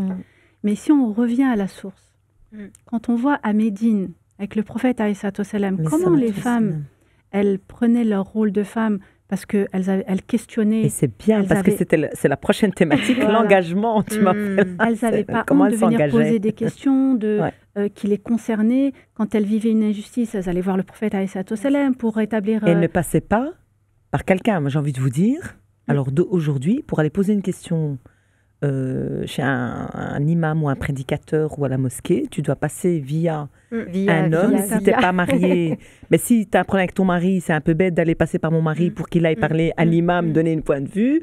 Je dois passer, oui, mais attention, parce que lui, il n'accepte pas, tu dois ramener quelqu'un avec lui. Et si tu ramènes quelqu'un avec lui, et d'où? Et si c'est pas ta mosquée? Tu sais, j'ai une anecdote par rapport à ça. C'est vraiment une petite parenthèse, mais pour voir à quel point les dégâts d'une mauvaise compréhension de la religion peut nous amener. J'avais une patiente, je vais changer beaucoup de détails sur l'histoire pour que personne puisse se reconnaître, mais elle est partie, donc ils sont partis faire la Umrah avec son époux, et elle avait une question concernant les menstrues. Donc, pour pouvoir faire la Umrah, pouvoir faire le tawaf, etc. C'est son objectif, quand même. Et en fait, l'homme lui dit non, c'est pas toi qui va, son mari, donc il est quand même très jeune, il doit avoir la vingtaine. Il lui dit non, c'est pas toi qui va poser la question au shir, c'est moi qui va aller lui poser la question. Donc il va lui poser la question, sauf que le shir lui pose des questions, mais spécifiques aux menstrues de son épouse. Fait, ouais. Il revient, oui, alors est-ce que tu peux me dire ça date de quand Bref, plein de questions en fait. Détaillées, parce que ça, on sait que... Elle lui dit une première fois, il retourne voir le shir, il lui repose une question. Il va revoir son épouse au bout d'un moment. En fait, oui, blague. Bon. En fait, elle lui a dit c'est bon, terminé. Et en fait, elle est revenue vraiment dans un état catastrophique. Et elle me disait, j'ai l'impression qu'Allah subhanahu wa ta'ala, il m'a puni parce qu'au final, c'était juste elle et son rapport à elle-même. Elle me disait, je sais même pas si ma Umrah elle est valide ou pas. Parce qu'en fait, j'ai pas réussi à avoir la réponse. Je ne pouvais pas parler à ce shir. Donc en fait, à cause de cet homme qui ne comprend pas cette notion de mixité, déjà qui ne comprend rien, tout ça, et qui lui interdit de parler avec les hommes, alors que les interactions ne sont pas interdites. Puis, comme dit Dalila, au temps du prophète, exactement, c'est pour ça que je voulais rebondir par rapport à ça. Et au final, son lien avec Allah, il a commencé à se dégrader parce qu'elle s'est dit... en fait, elle a fait un raccourci, mais elle s'est dit comment ça se fait que ce shir lui a pas dit ramène-moi ta femme, en fait, arrête de faire l'aller-retour. Sauf que le shir, le pauvre, il peut pas commencer à gérer tout ça, il sait pas quelle est la condition de la femme. Et à quel point... Vraiment, il faut voir à quel point son lien avec Allah subhanahu wa ta'ala, il s'est dégradé à cause du comportement de son mari, des mauvaises compréhensions. La conséquence, la gravité de la conséquence. Et qu'elle commence à détester, il y a un moment vraiment, elle commençait à détester en fait Allah subhanahu wa ta'ala parce qu'elle pensait pensait vraiment que son mari donc, détenait la science. Je lui ai dit, est-ce que vous êtes parti rechercher ? Vraiment, allez faire vos propres recherches. Je ne dis pas ça pour qu'après ça devienne une guerre à la maison de Qala Rasulullah sallallahu alayhi wa sallam, et puis après ça se lance des pics. Non, je dis juste essayer de comprendre, parce que moi là, ce qui me préoccupait, c'était la relation avec Allah. C'était la priorité à ce moment-là, vraiment l'aspect spirituel. Et au final, elle a fait ses recherches. Et je lui ai même donné quelques noms de certaines sahabiyas, etc., dont Rufayda al-Islamiyya, qui était infirmière, qui était même la première infirmière... dans la communauté et même dans le monde, qui avait créé les hôpitaux. C'est des hôpitaux militaires qui se déplaçaient. Et ce qu'on appelait des maristans. Et subhanallah, petit à petit, elle a commencé un petit peu à renouer. Mais c'est en fait, quand on parle vraiment de la relation homme-femme, les conséquences... Quelle responsabilité. Pour rebondir sur ce que tu viens de dire, parfois, quand on pose la question aux jeunes femmes, pourquoi tu veux te marier je veux me marier parce que je veux que mon mari m'apprenne la religion. Mais c'est pas lui de t'apprendre la religion. C'est à toi d'apprendre avant de te marier. Ouais. Lui, c'est juste un plus avec qui tu vas évoluer. C'est pas à lui de t'apprendre. Ouais. Voilà. Et pourquoi elle aussi pourrait apporter aussi apprendre à son mari? Je comprends pas. Oui, enfin, tu vois, mais oui, mais pour te dire, on se pose la question au bug, tellement je me dis... Je pose le problème. C'est ça, voilà, je pose le problème de la compréhension. C'est-à-dire que c'est à l'homme de l'éduquer. Déjà, on commence sur quelque chose qui est, j'allais dire, la base, très très bancal. Quand on estime que c'est l'homme qui peut être plus... Ce fantasme du mariage, et bon, ça sera une autre thématique, mais... Exactement, une autre thématique. Mais c'est vraiment de penser que l'homme va éduquer, lui donner en fait du crédit plus que ce qu'il faudrait. Alors bien sûr, il y a voilà, dans le mariage, on sait très bien qu'il y a des choses qui incombent en tant qu'obligation, devoir, etc., de l'épouse et de l'époux et vice-versa, bien sûr. Mais l'apprentissage de la religion et la relation avec Allah subhanahu wa ta'ala, elle se construit vraiment de manière intime. Intime et seule. Alors, on parle justement de l'engagement. Hanan, quels sont, pour toi, quand tu entends engagement, quels sont, toi, tes différents types d'engagement? Femme engagée, pas engagée? Ne me dis pas non. Oui, mais alors comment? Alors, qu'est-ce qu'on entend par engagement, déjà? Bah oui, c'est ça. Je pense que je pense qu'à force d'avoir parlé d'engagement, j'ai aussi un petit peu le sentiment que toutes les femmes, qu'on a créé peut-être un complexe chez des femmes qui ne sont pas présentes dans la sphère publique, qui font les choses de façon totalement anonyme et qui ne se sentent pas engagées. Alors que ces petites voix anonymes, ces petites fourmis de l'ombre qui font un travail mais incommensurable en termes de da'wa, en termes de présence, en termes de solidarité, de sororité, qui est juste incroyable et qui ne se sentent pas engagées. Moi, j'ai parfois des femmes qui me disent « Ah, c'est chouette ce que tu fais, j'aimerais tellement tellement être aussi active. Mais qui te dit pas que toi, tu es déjà... tout ce que tu as fait en termes... auprès de tes enfants, de ton foyer, de ta famille, des personnes qui t'entourent, de tes amis, des cours que tu suis, etc. Qui te dit pas que ça va peser mais 10 000 fois plus que ce que je semble avoir fait. Donc il y a cette notion d'engagement. Voilà, qu'est-ce qu'elle signe, qu'est-ce qu'elle implique, qu'est-ce qu'implique cet engagement. Mes premiers engagements, c'est justement le fait que je sois mère, le fait que je sois épouse. Donc pour moi, ce sont les engagements prioritaires. Et pourquoi est-ce que j'appuie là-dessus? C'est parce que je pense que quand on prend des engagements communautaires, on a parfois tendance à oublier que notre première place, c'est les personnes qui ont le plus besoin de nous. Ce sont les personnes qui vivent avec nous. Que parfois, on va avoir tendance à délaisser parce qu'il y a une mission à accomplir, Superwoman. Et le monde, il continue de tourner sans toi. Je parle à moi-même là, non, bien évidemment. Donc, le monde, il continue à tourner sans nous. Donc voilà, on remet les choses à leur place. Nos premiers engagements, c'est ceux qu'on a avec nos intimes. Après, s'il y a le temps, s'il y a la santé, s'il y a la force, on peut avoir des engagements de type communautaire. Et moi, ce que j'essaye de faire, en tout cas dans mon quotidien, c'est de retravailler mon intention pour que tout ce que je fasse soit dans une portée communautaire. Donc, que ce soit à travers mon travail. Quand j'ai commencé il y a 15 ans, je me suis dit, voilà, j'ai commencé avec de la diététique classique et je voyais qu'il y avait un manque dans la communauté. Je me dis, il y a quand même énormément de hadiths qui font allusion à la préservation de la santé, des versets dans le Coran, etc. Et je me dis, pourquoi est-ce que notre communauté ne marque pas d'intérêt pour ces questions-là? Alors, en 15 ans, il y a tout un changement. Oui. On est passé de génération sucre à gogo à génération matcha. On suit le mouvement, on suit le conformisme. Donc voilà, il y a énormément de changements. Mais une des premières réflexions que j'ai eues, c'était ça, c'était pourquoi est-ce qu'on ne parle pas des questions relatives à l'hygiène de vie, à la préservation de la santé au sein de nos mosquées?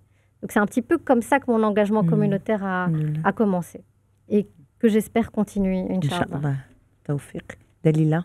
Alors, déjà, l'engagement pour toi. L'engagement pour moi, pourquoi je me suis engagée? Parce qu'il y a un verset du Coran qui m'a interpellée. Quand Allah subhanahu wa ta'ala, il dit dans Surat al-Baqarah, le verset 30, il dit aux anges, je vais créer un être qui sera vice-gérant sur la terre, responsable. À partir de là, j'ai compris que chacun d'entre nous, on a une part de responsabilité dans le maintien de l'équilibre de la terre. Donc chacun a une mission à accomplir et à la hauteur de ses capacités, bien sûr. Donc oui, c'est à partir de là que j'ai cherché à savoir comment j'allais pouvoir m'engager pour la communauté. Et à partir de là, c'était parti pour des années. Et toi, Dalila, j'arrête pas. Wahiba. Bon, moi, c'est vraiment très, très récent. Même si depuis... j'ai déjà été dans le domaine associatif depuis très jeune. Je faisais beaucoup partie des associations multireligieuses. Oui, interreligieuses. Ouais. Voilà. Mais c'est de l'engagement aussi. Voilà. Wahiba. Depuis là, je pense de 16 ans, j'aimais bien faire partie de ce genre d'association, etc. Et après, petit à petit, après m'être formée en être devenue psychologue, j'ai voulu me former en psychologie islamique. Et je pense que petit à petit, ça a intéressé de voir le mot islamique. Et c'est à ce moment-là, je pense que l'engagement dans la communauté musulmane a commencé. Parce que ça a intéressé et parce que la santé mentale, c'est vraiment un sujet tabou dans la communauté. Mais lorsqu'on entend islamique, on se dit, ça devrait peut-être quand même matcher. Effectivement, c'est le cas. Ça match, alhamdoulilah, avec nos valeurs islamiques. Et à partir de ce moment-là, on voit que c'est quelque chose qui intéresse de plus en plus. Et ça, c'est très bon signe. Alhamdoulilah. Wahiba, justement, t'en parlais un petit peu. Est-ce que ce type d'engagement, ça peut être aussi une fuite par rapport à certaines femmes, à certains hommes aussi, qui sont beaucoup dans l'associatif ou autre, ou en tout cas, on va dire, fort engagés. Est-ce que c'est pas une fuite des fois aussi? Alors, ça peut être le cas, mais il peut y avoir des fuites en réalité dans différents domaines. Des femmes qui vont, pas que dans le domaine, que dans l'engagement communautaire, ça peut être vraiment dans plein de domaines. Ça peut être dans le travail déjà. Ça peut être des femmes qui vont fuir le travail, qui vont être à fond dans leur foyer, mais qui de base aimaient bien aller au travail, par exemple. Donc la fuite, elle peut être en réalité partout. Multiple. Voilà, elle peut être vraiment multiple. Après, c'est vrai que ce que tu disais concernant la priorité pour le foyer, la etc. question, en tout cas pour la femme. Ça, c'est l'équilibre. C'est à quel moment? C'est ça. C'est vraiment l'équilibre à trouver. il y a beaucoup de femmes, et ça c'est, je pense, très présent chez beaucoup de cheikhas, chez beaucoup de femmes qui sont très très présentes. Il y a toujours qui sont très présentes dans la communauté. Forcément, elle va pas être présente H24 comme une maman qui ne serait pas, qui serait peut-être engagée dans autre chose. Et c'est pour ça qu'il faut prendre en considération l'entourage. Il se peut que cette femme-là, elle a de l'aide. Il se peut que cette femme-là, elle a un mari il se peut qu'il fasse tout à la maison aussi. Donc c'est pour ça cette notion de comparaison, il faut pas, il faut Mais pas tu le vois l'avoir. souvent, chez des patientes à toi, de se dire aussi. Il peut y avoir de la comparaison, c'est-à-dire que moi j'ai l'impression de rien faire et quand tu lui poses la question, mais vous faites quoi au quotidien? Je suis maman de 3 enfants. C'est une entreprise. Ouais. Project manager, là, manager de ma. Voilà, et vraiment de s'en occuper à 100%. En fait, c'est un travail à temps plein. C'est-à-dire que c'est presque surhumain et c'est de devoir suradapter que d'être maman de 3 enfants ou 2 enfants, même un enfant. En réalité, je dis 3, mais ça peut être même 1, et d'aller à côté travailler. Parce que c'est, encore une fois, la charge mentale. C'est-à-dire de penser, OK, il faut que je m'occupe de la lunchbox de l'enfant, d'aller le chercher. Et s'il est malade, et si jamais il est malade la nuit, c'est qui reste? Après, en une généralité, il y a beaucoup d'hommes, alhamdoulilah, de plus en plus qui le font. Mais en tout cas, il y a... en fait, l'équilibre, il peut être vraiment très instable. C'est-à-dire que... équilibre instable. Je pense qu'il y aura toujours des moments où on va vaciller. Des fois, on est plus dans le travail. Des fois, on est plus dans... Alhamdoulilah, on peut avoir du temps, donc on va être concentré dans les priorités familiales.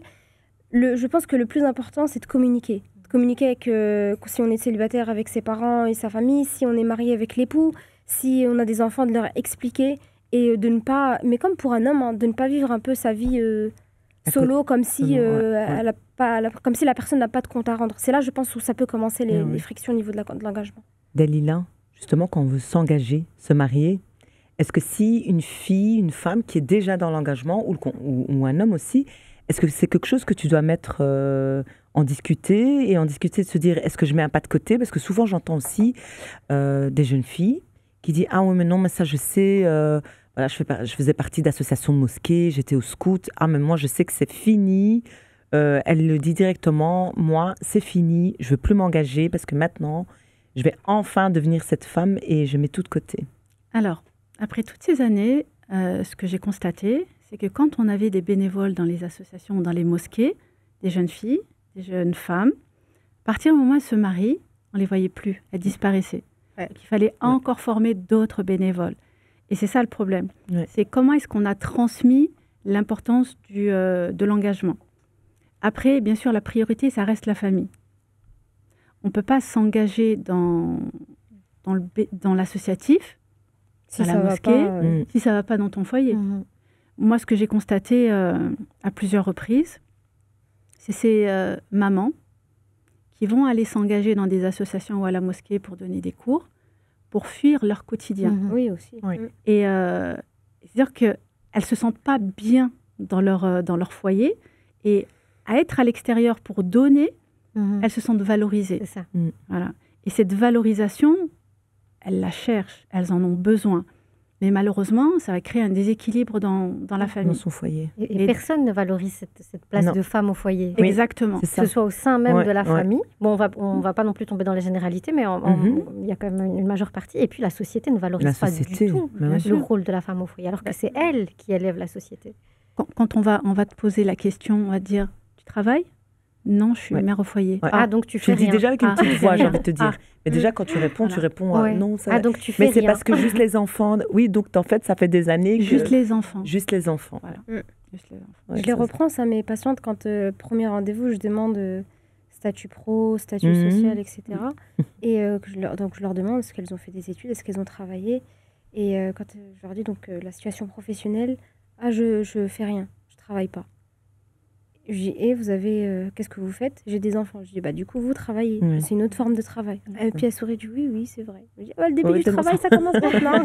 Oui, parce que le travail, la société te renvoie, tu travailles, tu as un salaire. Oui, c'est ça.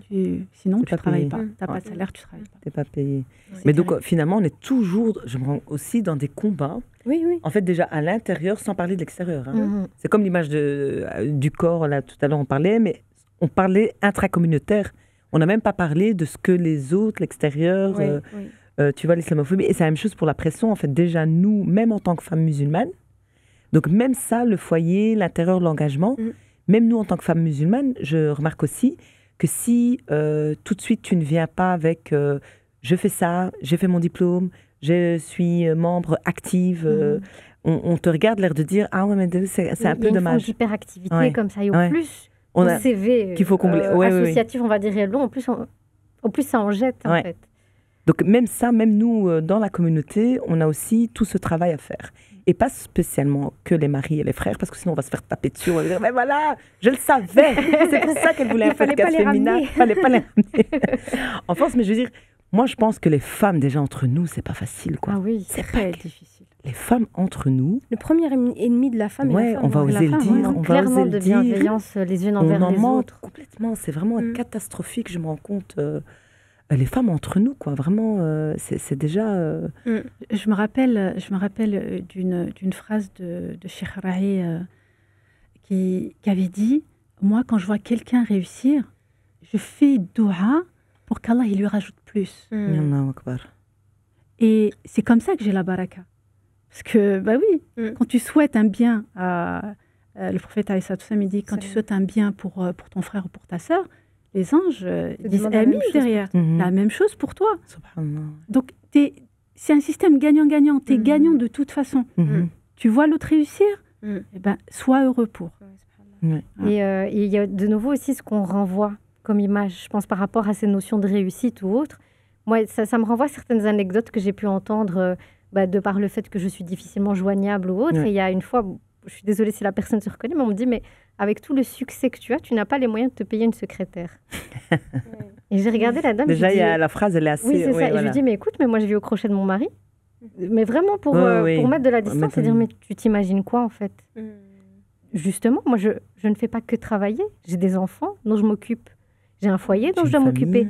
Donc, je suis dans un juste milieu. Quand je rentre chez moi, je ne réponds plus aux messages professionnels. C'est pour ça que je suis difficilement joignable. C'est pas parce qu'il y a soi-disant un succès que tu l'imagines derrière. C'est ce que les gens projettent parfois sur... Parce que aussi, c'est ça, mais c'est pour ça que la réalité, on doit aussi l'expliquer, quoi. Que l'engagement, et c'est là qu'on arrive à parler, le prix à payer. Le prix à payer d'être cette femme, d'être ces femmes engagées. Bon, le bénéfice, en tout cas pour moi, qui est présent depuis pas très très longtemps, depuis quelques années, les bénéfices sont bien plus grands, alhamdoulilah, que l'aspect négatif. Mais effectivement, en tant que femme, on va être plus facilement reprise, par exemple, sur les réseaux sociaux. C'est pour ça que j'essaye de tenir du mieux que je peux une ligne de conduite sur les sources, etc. Un homme, on ne va pas forcément aller plus loin dans ce qu'il va... C'est une généralité, encore une fois, parce que bien sûr qu'il y a des hommes qui se font reprendre sur leurs propos. Mais on va tout de suite être pointé du doigt. En fait, parfois, c'est des choses qui sont très... je ne vais pas dire très bêtes, mais tirées par les cheveux. La manière dont tu t'assois, la manière dont tu parles, ta voix.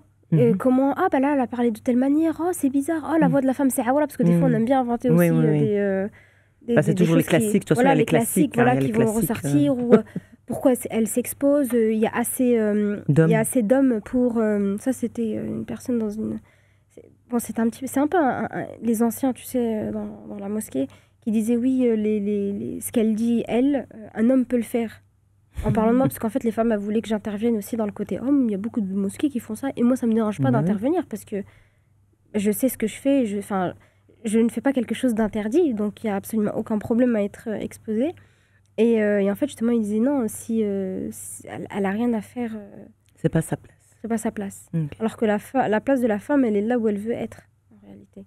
Elle est partout. Et surtout qu'on a des exemples, comme tu expliquais, déjà au temps du prophète alayhi salam. Je veux dire que la place de la femme, elle était... ça ne posait pas problème. Mais oui. En fait, ce qui est étonnant, c'est que tu te dis, il ne se posait même pas la question au temps du prophète. Et là, on est tout le temps, c'est remis en question à chaque fois. Ouais. Et souvent, j'ai un peu l'impression que quand on parle de la femme, eh bien, on dit la femme. Déjà, ça, c'est problématique. Oui. Parce qu'on a l'impression qu'il y a un seul type de femme et un petit peu on va dire l'image idéalisée, c'est la femme mariée, enfant. avec enfant. peut-être, pourquoi pas, elle a eu des études, mais pas trop, parce qu'il ne faut pas qu'elle soit un petit peu Pas trop intelligente. Limite le bachelier, Voilà. ça va. Si elle est Et un ça petit peu dépend trop quelle thématique intelligente, de bachelier. Quoi. Elle va demander ses droits, Ouais. et puis du coup, elle va devenir un peu féministe. Ouais. Voilà. Attention. En fait, voilà.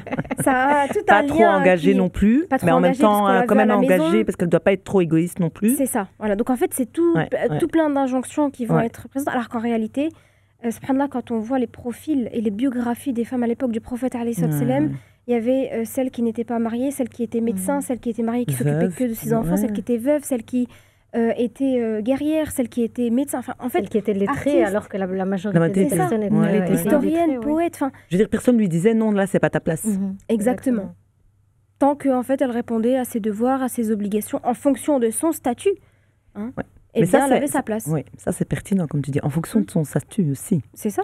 Ouais. Tant qu'elle respecte Subhanallah. ça et qu'on Ouais, la met ouais. pas dans une case et que parce que maintenant ça pousse même certaines femmes à se dire ok bah j'attends de me marier pour pouvoir faire telle ou telle chose. Ça je l'ai Ouais. beaucoup chez beaucoup de Ouais. patientes. Ouais. J'attendais de me marier pour voyager. Ouais. J'attendais mon et au mari. final bah le mari pourquoi voyager.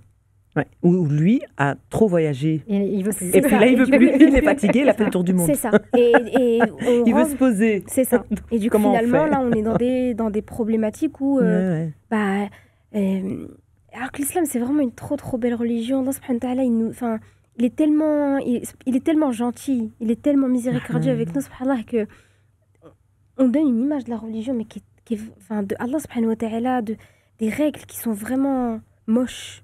Alors que ces règles que parfois sont considérées comme moches et peut-être trop difficiles, etc., sont aussi beaucoup Pour de nous cadrer, c'est de pour la nous rahma, cadrer, c'est de ce la qui nous aime, qui préservation nous en fait. Ce ouais, n'est que c'est pour ça. nous protéger Exactement. à chaque fois. Ouais. Tous les interdits, quand on dit maqasid sharia, les objectifs de la sharia, de la loi de Allah subhanahu wa ta'ala, pourquoi elles sont là? C'est pour préserver 5 choses en réalité. C'est pour préserver notre religion, c'est pour préserver notre nefs, notre aql, notre descendance et nos biens. Et donc tous les interdits, c'est pour ces objectifs-là. Donc c'est pas méchant, c'est juste qu'il nous aime tellement qu'il nous met un cadre. Parce que sans ce cadre, ben, on sait peut-être pas, je donne l'exemple des addictions, mais si je sais pas que l'alcool va me faire du mal ou un verre, c'est pas très grave, puis la personne elle boit, là elle rentre dans l'addiction. Allah subhanahu wa ta'ala, il dit je t'interdis dès le début. Comme ça, tu es Je te sûr de ne protège pas de tomber dans toi-même. l'addiction. Ouais. Je te protège de Je toi-même. te protège de Et c'est par toi-même. amour en réalité. Par C'est comme un amour. enfant qui donnerait Exactement. un parent qui donne des règles à, Ouais. à l'enfant, il n'est pas très content.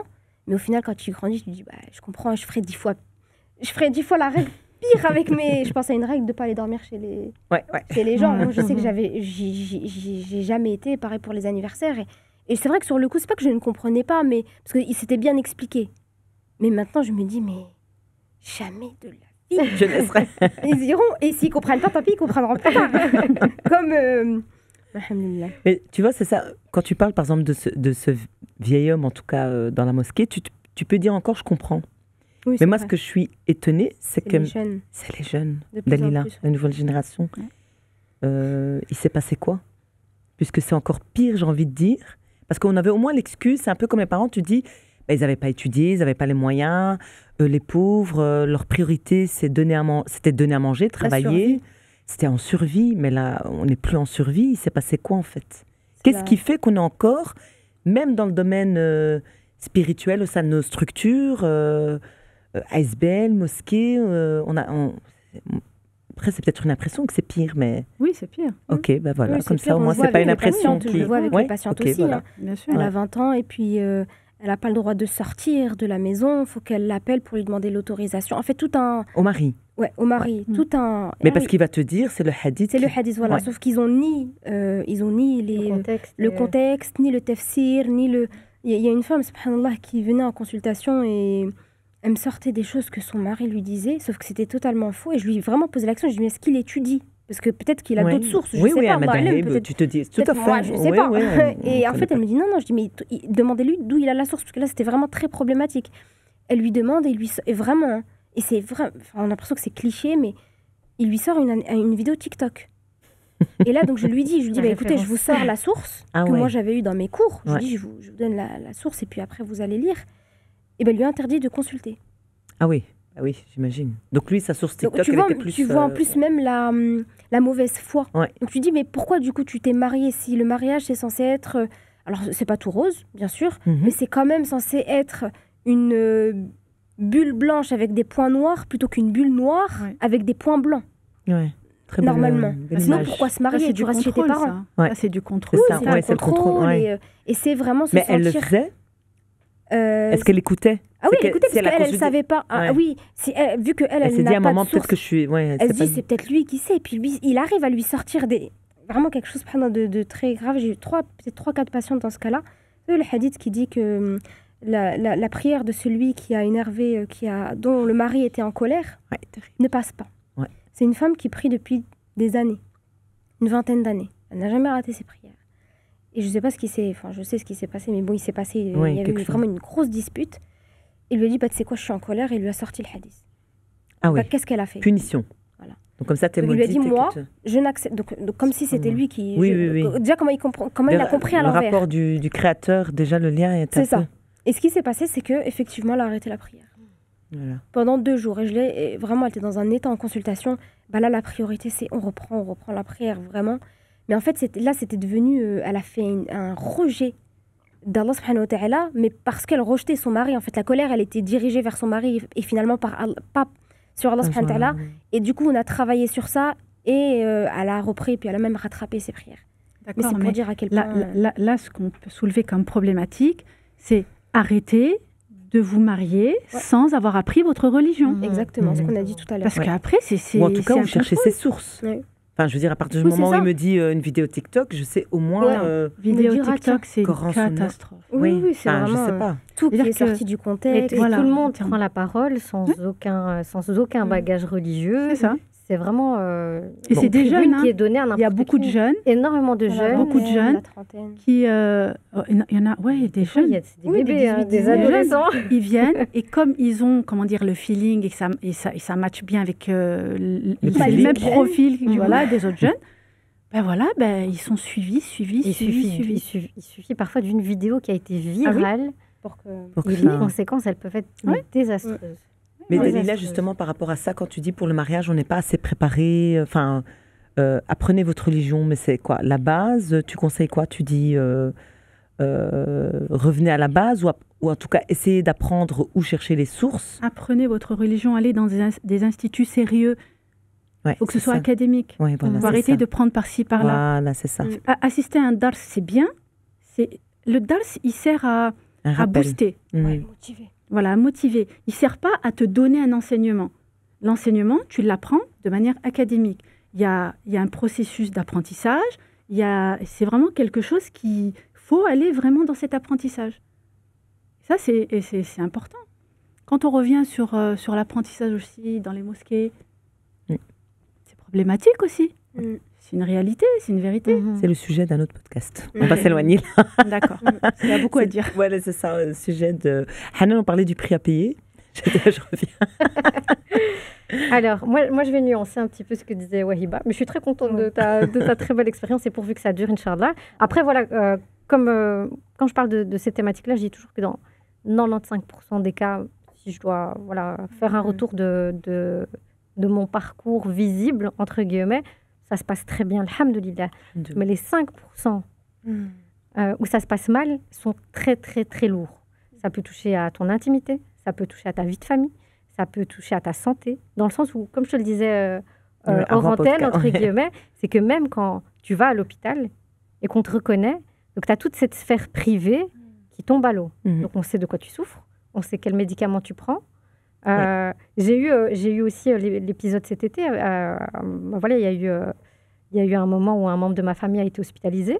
Et quand tu es dans un moment de vulnérabilité extrême, après, j'en veux absolument pas aux personnes parce que je sais que c'est bienveillant. Mais quand tu es dans un moment de vulnérabilité extrême et qu'on te reconnaît et qu'on te ramène à ce que tu es, à la surface visible, c'est pas le moment.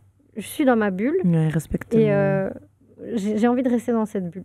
Et lors de différentes conférences, j'ai pas mal de jeunes filles qui viennent vers moi et qui me disent voilà, j'ai envie de me lancer sur les réseaux sociaux, mais je suis dans un Faut être assez mature, J'hésite. peut-être. un dilemme. Un dilemme, Je j'hésite. cherchais le terme.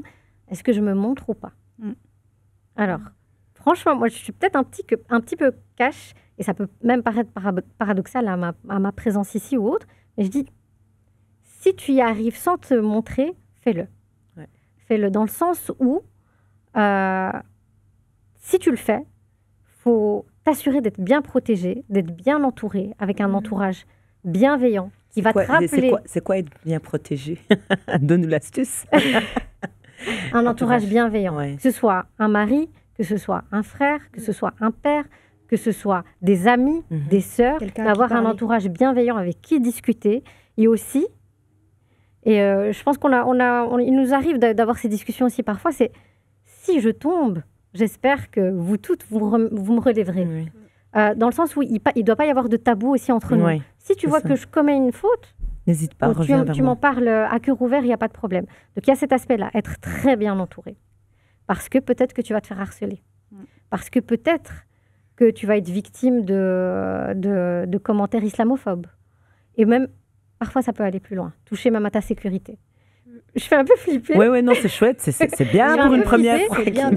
C'est chouette, c'est bien, Hanan. Mais voilà, je trouve que mieux vaut être réaliste et se dire pourquoi est-ce que je le fais? Parce qu'en fait, il y a tellement de choses à dire. Pourquoi est-ce que tu le fais? Pourquoi est-ce que tu l'intention première à te montrer?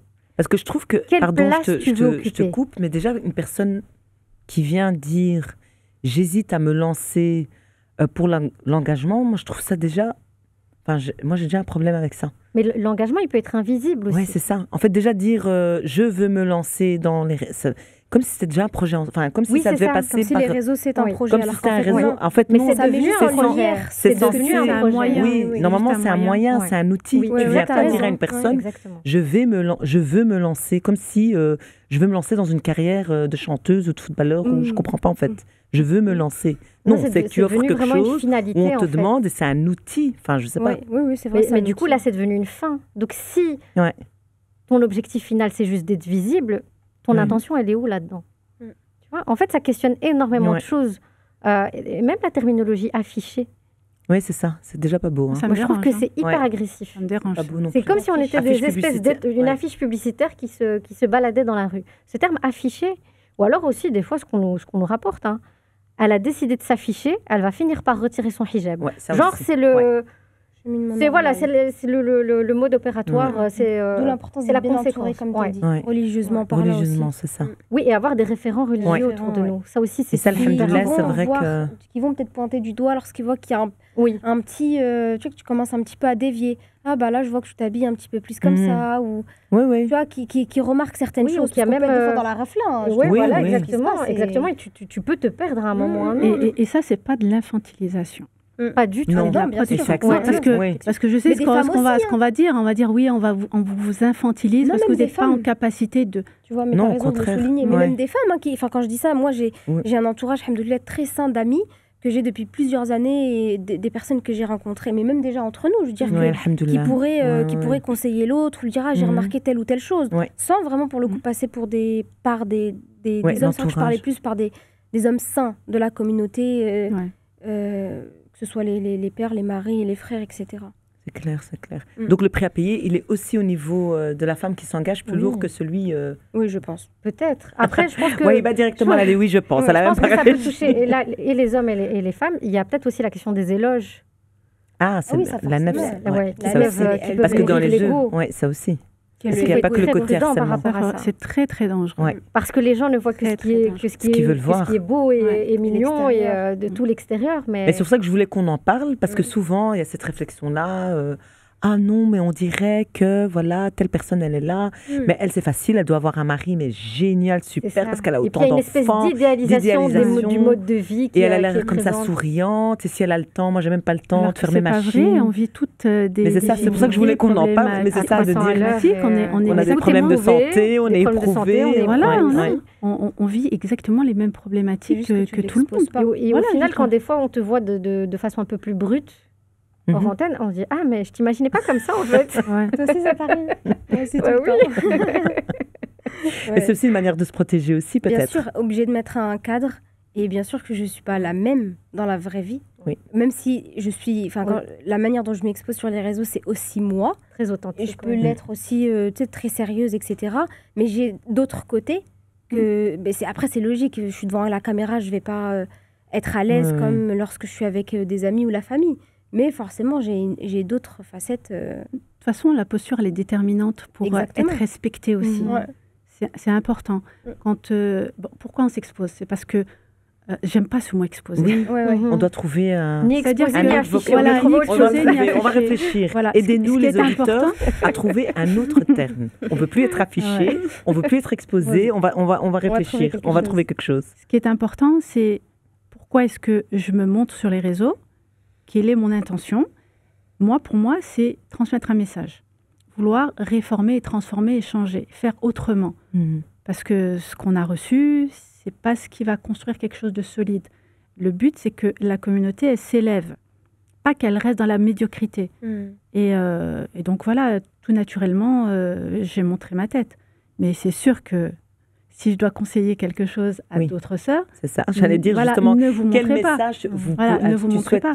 Ouais. Parce que si on n'est pas, on n'a pas les épaules, ça peut être très violent. Voilà, très violent et la personne elle s'effondre. Moi, alhamdoulilah, les seules remarques, plus de 95%, moi je dirais, c'est nickel, c'est bienveillant.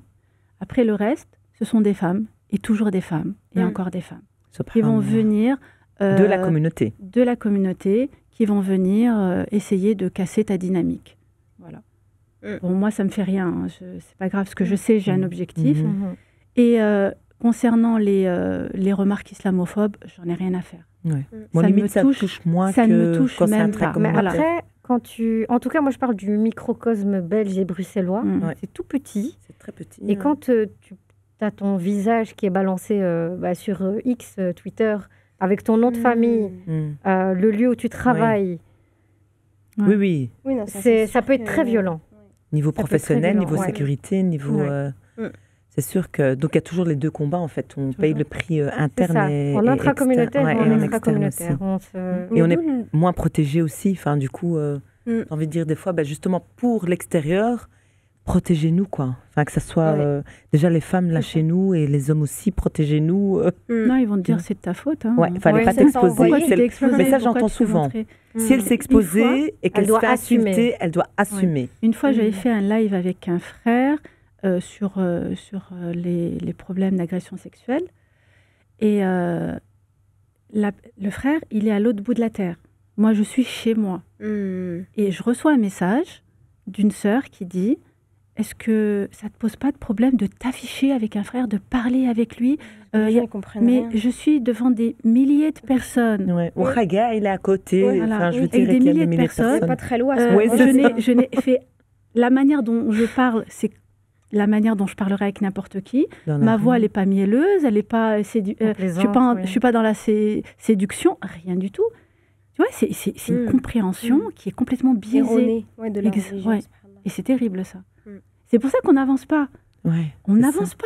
Parce que c'est du temps à perdre finalement dans le travail que vous voulez diffuser. Vous êtes dans la transmission, oui, parce vous que êtes dans la formation. Au final, il est beaucoup plus important que... Là, la thématique, elle est quand même bien sûr. importante. Oui, ça veut dire qu'elle n'a même pas écouté. Enfin, elle n'a même pas écouté le contenu. Elle était focus du tout. Des fois, ça arrive souvent. Des fois, de voir et tu lis un commentaire, tu te dis mais c'est quoi le rapport? Voilà, c'est ça. Oui, mais c'est ça. Ils n'ont même pas écouté ta conférence ou. Est-ce que son foulard dépasse ou est-ce que c'est. Exactement.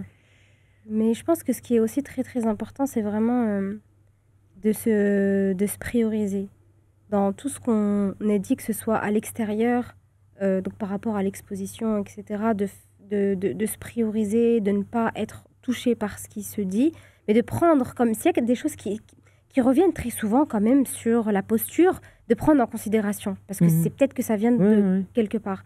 Et aussi au niveau du foyer, de se prioriser. C'est-à-dire qu'on a souvent tendance à... la femme, en fait, elle est exposée à des injonctions. Il faut qu'elle soit comme ci, il faut qu'elle soit comme ça, jusqu'à qu'elle s'épuise. Et il y a un hadith que j'aime beaucoup. C'est entre deux compagnons, donc Salman radiallahu anhu et Abu Darda radiallahu anhu. Et un jour, Abu Darda, il est parti... Salman radiallahu anhu, il est parti chez Abu Darda, donc il va frapper. C'est son épouse, Darda, qui ouvre la porte, et elle était dans des habits mais qui n'étaient pas très beaux. Donc Salman radiallahu anhu lui fait la réflexion, il dit c'est quoi ces habits?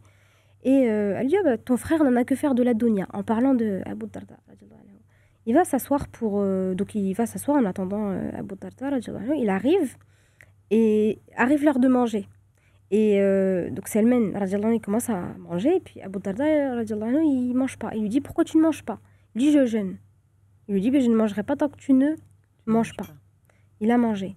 Arrive le moment de dormir, pareil, Salman radiallahu anhu, il prie ce qu'il a pris, il va dormir, et Abu Darda radiallahu anhu, il reste pour prier. Il lui dit viens dormir. Deuxième fois de la nuit, il se réveille pour aller faire la prière, il lui dit viens dormir. C'est qu'au dernier tiers de la nuit, il lui dit maintenant, donc Salman radiallahu anhu, il lui dit maintenant, on peut aller prier. Et Salman radiallahu anhu, il est parti voir le prophète alayhi salam, il lui a raconté ce qui s'est passé, et il lui a dit, donc Salman radiallahu anhu, il avait dit à Abu Darda, il lui a dit inna li rabbika alayka haqq wa li nafsika alayka haqq wa li ahlika alayka haqq. Donc ton Seigneur a un droit sur toi, ta nefs a un droit sur toi, donc toi-même ton toi-même a un droit sur toi, et ta famille, ton entourage a un droit sur toi, donne à chacun son ayant droit. Et on voit que ce qui vient avant l'entourage, c'est soi-même. Donc d'où l'importance de se prioriser. Et ça, je sais que c'est difficile, c'est vraiment quelque chose à déconstruire chez les femmes, parce qu'il y a vraiment cette notion parfois de sacrifice, de don de soi, alors qu'en réalité, si elle ne va pas bien, rien ne va aller. Et en plus, elle risque de le transmettre. Elle va le faire payer. Elle va le faire payer. Elle va le faire payer. Je t'ai tout donné dans ma vie. Et ça devient une dette. Ça devient une dette. Alors que si elle est épanouie et si elle prend soin d'elle et elle pense à elle, il n'y aura pas cette problématique. Alors oui, il y a des moments où forcément il y aura des rushs, des moments de rush quand elle accouche par exemple et qu'elle doit allaiter son enfant. Bon bah bien sûr là l'enfant passe avant, mais quand même d'essayer de trouver cet équilibre, de manière générale. Très beau hadith en tout cas, vraiment magnifique. À remettre priorité. Je retiens priorité. Je retiens MNA, le corps aussi MNA. Donc et surtout bien s'outiller dès on va dire nos enfants dès le plus tendre, vraiment dès l'enfance, bien connaître sa religion au niveau académique, en tout cas essayer un maximum. Quel dernier message vous pouvez adresser à toutes ces jeunes filles, ces femmes qui vont nous écouter aujourd'hui par rapport à cette thématique, ces différentes thématiques? Moi, c'est souvent quelque chose que je dis très très souvent dans toutes les conclusions, c'est que prendre soin de sa santé mentale, c'est prendre soin de sa spiritualité et vice-versa. C'est-à-dire que la santé mentale, c'est pas quelque chose qu'on peut mettre de côté ou se dire c'est après ou ça va. C'est ça. La santé mentale, c'est pas quelque chose qu'on peut omettre en fait, qu'on peut mettre de côté. C'est quelque chose qui fait partie de notre héritage intellectuel islamique. Faut en prendre soin parce que si ça s'est impacté, tout va être impacté. Dont la spiritualité. Et ça, c'est vraiment la sphère. Lorsque cette sphère est impactée, c'est le plus grave. Subhanallah. Barakallahu fik Wahiba. Hanan. Alors, moi, de même, je vais faire le parallèle avec le corps. Du coup, prendre soin de son corps, ça revient aussi à prendre soin de sa spiritualité. Prendre soin de son enveloppe terrestre, c'est prendre soin aussi de son âme et de son cœur. Et au-delà de ça, si je peux donner un conseil aux femmes musulmanes, c'est se réapproprier notre histoire. Vraiment se plonger dans l'histoire de nos héroïnes à nous. Encore une autre idée de podcast. On va faire des podcasts, mais vraiment, des héroïnes qui sont parfois oubliées. Moi, j'adorerais ça. Et qui sont à l'opposé des dictats sociétaux, de tout ce à quoi nous renvoie la société actuellement. Nos vrais rôles modèles. Se réapproprier nos héroïnes et se redonner la valeur et la dignité qu'Allah subhanahu wa ta'ala nous a donnée. Celle qu'aucun homme sur terre, aussi bienveillant soit-il, qu'aucun enfant sur terre, aussi gentil soit-il, ne nous donnera. Personne ne nous a élevés comme Allah subhanahu wa ta'ala. Donc replongeons-nous dans notre histoire, dans notre Coran, pour retrouver, comme je dis, redonner à la femme musulmane ses lettres de noblesse. Dalila. Alors, moi, j'aimerais souligner un point qui est important, c'est autorisez-vous à parler. La parole de la femme, c'est pas à l'homme de parler à sa place. C'est à elle de parler pour elle-même. C'est elle qui est qui est le mieux à même de parler d'elle-même, de ses problématiques. Et quand on parle de donner la voix à la femme, la voix V-O-I-X, c'est vraiment, la voix, c'est déjà une amana. Tu te dois de parler quand il y a quelque chose qui ne va pas. Tu ne peux pas rester dans le silence et dans ta souffrance, parce qu'on a parlé d'amana et c'est important.